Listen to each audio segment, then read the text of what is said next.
देसी बोला पे यो दुनिया नचारा छोरा जाट का रे सिस्टम बैठा रहा छोरा जाट का।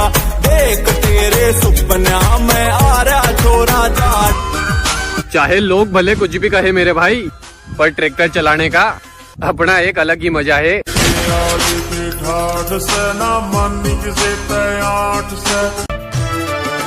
जिस माटी में बसता मेरा प्राण है, उस माटी के हम तो एक किसान हैं।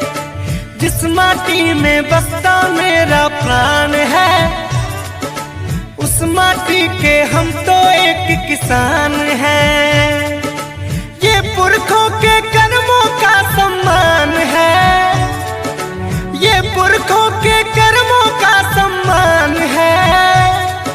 किसान है हम रे किसान है। जिस माटी में बसता मेरा प्राण है, उस माटी के हम तो एक किसान हैं।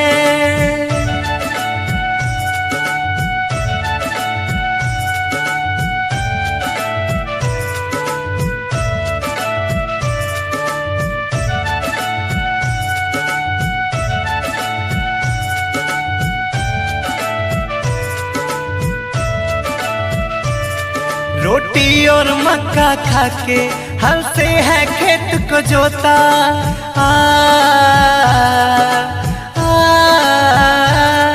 रोटी और मक्का खाके हल से है खेत को जोता। खून